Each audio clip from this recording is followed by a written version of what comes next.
हे मनुष्य, जब जीवन में सब कुछ उलझा हुआ लगे, जब अपने ही लोग पराये लगने लगें, जब मेहनत के बाद भी सफलता दिखाई न दे, जब मन बार बार हार मानने लगे, तब एक बार अपने भीतर झांकना, क्योंकि जिस शांति को तू संसार में खोज रहा है, वह शांति तेरे भीतर ही मौजूद है।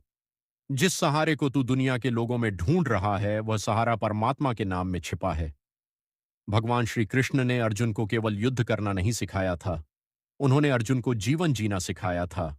उन्होंने समझाया, कर्म का ज्ञान श्री कृष्ण कहते हैं, मनुष्य का अधिकार अपने कर्म पर है, कर्म के फल पर नहीं। इस संसार में जब भी तू कोई अच्छा काम करे तो उसके परिणाम की चिंता में अपना वर्तमान मत चला। कर्म कर, ईमानदारी से कर, पूरे मन से कर, परिणाम को परमात्मा पर छोड़ दे। कई बार मनुष्य इसलिए दुखी नहीं होता कि उसने मेहनत कम की, बल्कि इसलिए दुखी होता है कि उसे अपनी मेहनत का परिणाम अपनी इच्छा के अनुसार नहीं मिला। यही दुख का कारण बन जाता है। तू खेत में बीज बो सकता है, पापीसी। मन पर विजय मनुष्य का सबसे बड़ा मित्र भी उसका मन है और सबसे बड़ा शत्रु भी उसका मन है। यदि मन तेरे नियंत्रण में है तो कठिन रास्ता भी आसान लगने लगता है, लेकिन यदि मन ही तेरे नियंत्रण में नहीं है तो छोटी सी परेशानी भी पहाड़ बन जाती है। इसलिए अपने मन को बार बार सही दिशा दिखाओ। जब नकारात्मक विचार आए तो उन्हें अपना सत्य मत मान लेना। मन कहेगा, तू नहीं कर सकता। तू कहना, मैं प्रयास करूंगा।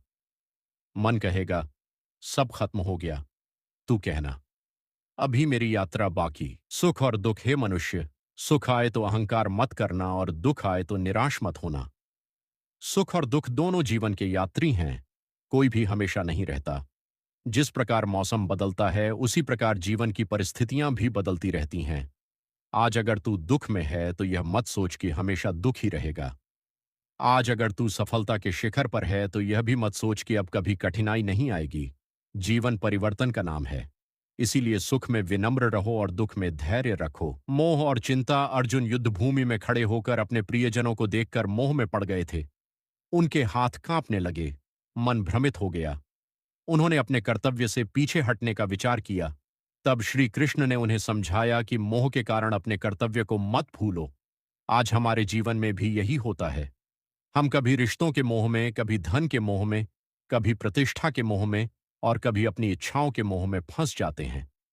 फिर जब परिस्थितियां हमारी इच्छा के अनुसार नहीं होती, आत्मा का ज्ञान, श्री कृष्ण ने अर्जुन को आत्मा का ज्ञान दिया।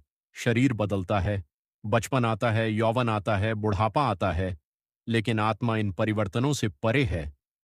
मनुष्य पुराने वस्त्रों को छोड़कर नए वस्त्र पहनता है, उसी प्रकार आत्मा पुराने शरीर को छोड़कर नया शरीर धारण करती है। इसलिए मृत्यु को केवल अंत समझना अज्ञान है। जिसका जन्म हुआ है उसका शरीर एक दिन समाप्त होगा, लेकिन आत्मा के विषय में गीता हमें गहरा ज्ञान देती है। इस ज्ञान को समझकर मनुष्य मृत्यु का क्रोध से बचो। क्रोध मनुष्य की बुद्धि को ढक देता है। जब मनुष्य किसी इच्छा को पूरा होते नहीं देखता तो उसके भीतर असंतोष पैदा होता है। असंतोष से क्रोध आता है, क्रोध से विवेक कमजोर होता है, और विवेक कमजोर हो जाए तो मनुष्य गलत निर्णय ले सकता है। इसलिए क्रोध आने पर तुरंत प्रतिक्रिया मत दो। कुछ पल शांत रहो, पानी पी लो, भगवान का नाम लो। अपने आप से पूछो, क्या मैं जो बोलने जा रहा हूं वह मेरे रिश्ते को बचाएगा या तोड़ देगा? कई रिश्ते एक पल के क्रोध में टूट